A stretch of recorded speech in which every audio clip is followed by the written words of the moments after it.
Trump offers few details about how he plans to replace Obamacare. President Donald Trump renewed his call to repeal and replace the Affordable Care Act during his address to a joint session of Congress Tuesday, but he once again did not offer any real details about what should succeed the landmark health care overhaul. Throughout his campaign, and ever since his surprisingly election day victory, Trump has promised to produce a plan that would reduce costs and increase access, a verve he restated Monday. But outside of some general platitudes that Trump has long endorsed, the president offered now new guidelines for replacement to former President Barack Obama's 2010 law, which extended coverage to 20 million previously uninsured Americans. While Trump's speech will likely win praise from congressional Republicans, and his general principles for healthcare may allay some in the general public, Trump didn't say anything like to quell the discontent among the House and Senate GOP as they wade into policy specifics that have left them reeling.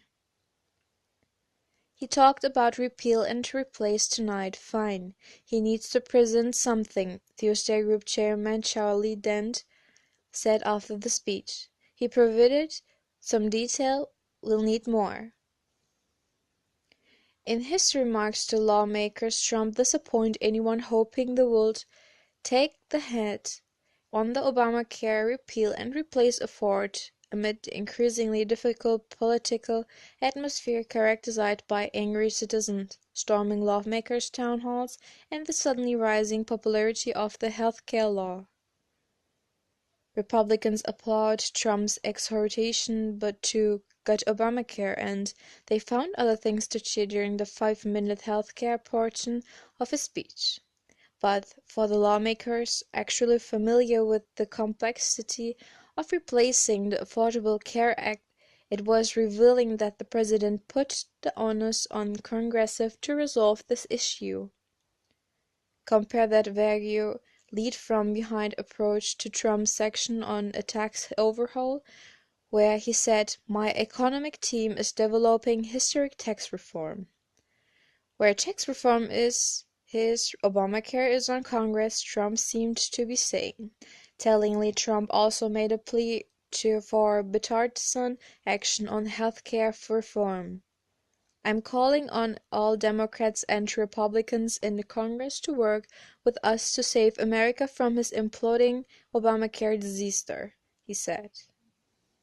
Part of this is mere math. Republicans hold as a slim majority in the Senate and will need Democratic votes to advance major parts of their health care agenda.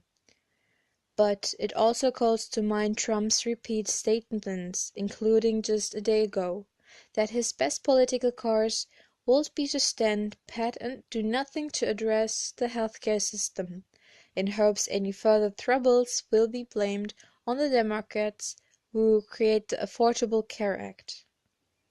Trump mostly recounted common talking points about the shortcomings of the Affordable Care Act in the promises that Republicans' police would be superior. Unlikely, he repeatedly has vowed. However, Trump shied away from promising universal health care coverage. As he did during his presidential campaign, Trump has several major themes that broadly adhere to Republican orthodoxy on health care policy. Health insurance costs are too high. Consumers have too few insurers to choose from. States need more flexibility to alter their Medicaid programs. Americans should have greater access to tax-free health saving accounts. Health insurers should be permitted to sell policies to out-of-state customers. Trump also called for limits on medical malpractice lawsuits and lower prescription drug prices.